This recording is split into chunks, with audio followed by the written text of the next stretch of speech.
Wonder Woman 775. Becky Cloonan and Michael Conrad with Andy McDonald. This is all you. I don't read this one. I get to rest my voice for a little bit. Yeah, the vast majority of this issue takes place in the Graveyard of the Gods, which is kind of where we left them entering last time.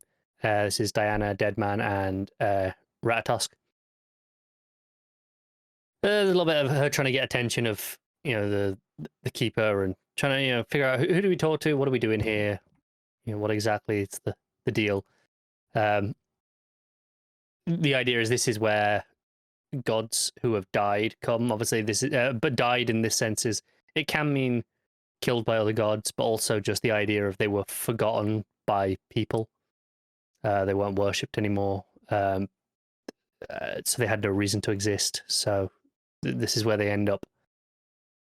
And there's a creepy guy chiseling like names into headstones, who's got like his eyes sewn shut, and it's a suitably creepy look, basically, and is telling them that, hey, you're expected here, Diana, with does that creepy pause, just like, oh, he knows who she is. But they're like, yeah, go find the Keeper. You're expected. Go and have your chat. And she gets there. She's gets like a mausoleum. Ratatosk leads them to it, which it's got Hermes' staff on to kind of mark that. But then he shows up. The Keeper of the Gods. He's in like how to describe it? It's like a bird head. Think like a plague doctor mask almost. It's kind of what it looks like, with a big hat, and he's got a staff with a lantern hanging on it. It's a cool design. And basically, Diana's like, right, you better set all the Olympians free. I'm going to take you on. And he just laughs in her face, going, look, I am here in a graveyard of gods. I think I can take you. And she's like, well, what about Battle of the Wits? So it's a riddle game. So they challenge each other to some riddles. And as you'd expect, she wins. Some cool moments where he's again showing off his power, where Ratatosk starts to, it's like, oh, I know the answer to this one. So the Keeper grabs Ratatosk and is like choking him, is going to kill him. Deadman starts talking. He's like, no, you got no voice here, Deadman, and like waves his hand, and Deadman's mouth disappears. It's like it's just flesh over the bottom half of his face. It's a cool effect. I think there was something like that in Doctor Who at one point. Feels very Doctor Who-y.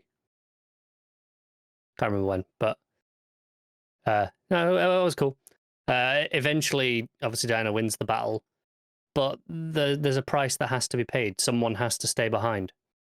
They don't have the coin to pay the Keeper, which is the rules of the underworld. And if you don't have something to pay, you have to leave a life behind for the life you take out.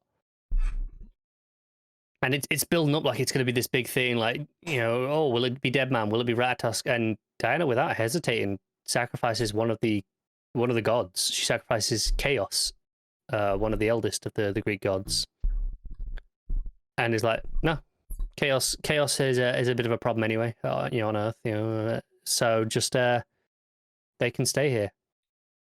And it feels like there's going to be repercussions for that. Serious question. Yeah.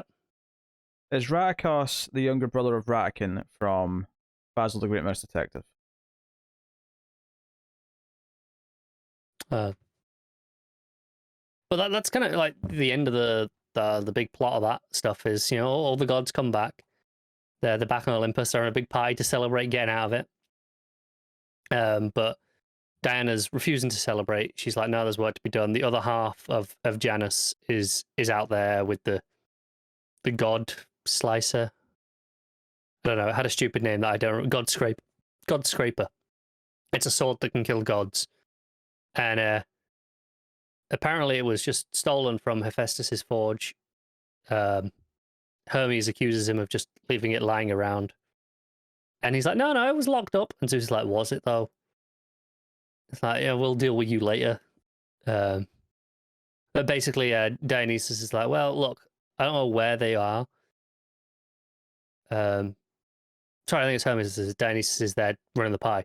Hermes is like, look, I don't know where they are, but there's a portal in the Satyr's Grove that, Janice, I've seen them hanging around there before. I sometimes send messages through that portal. It's worth a look.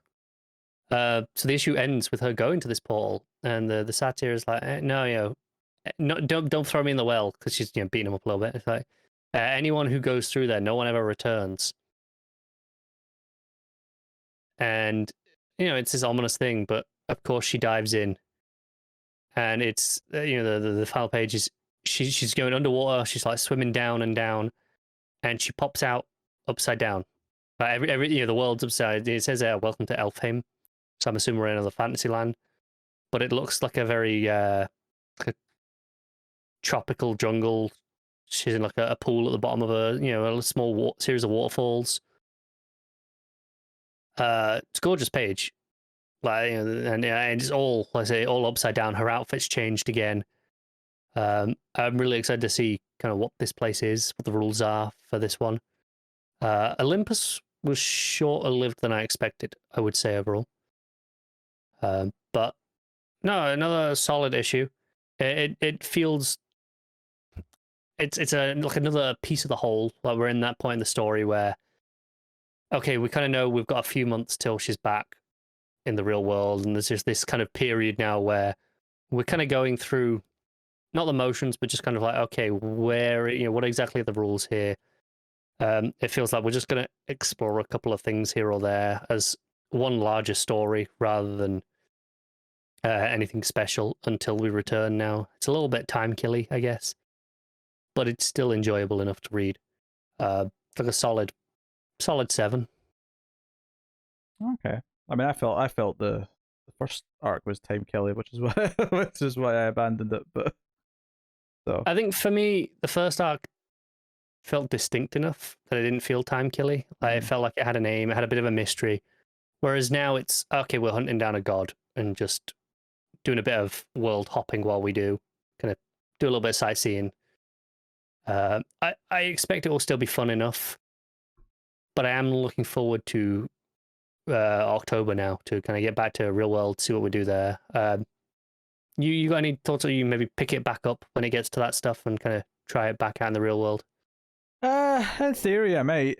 That said, though, there's a lot of new books coming out in October, so the concern, especially since oh no, it wasn't double shipping. It wasn't double shipping anymore. But so I mean, if it's out in a week where there's like 10 other books I'm reading, it might especially as that issue is oversized. It may not happen, and it is oversized, yes.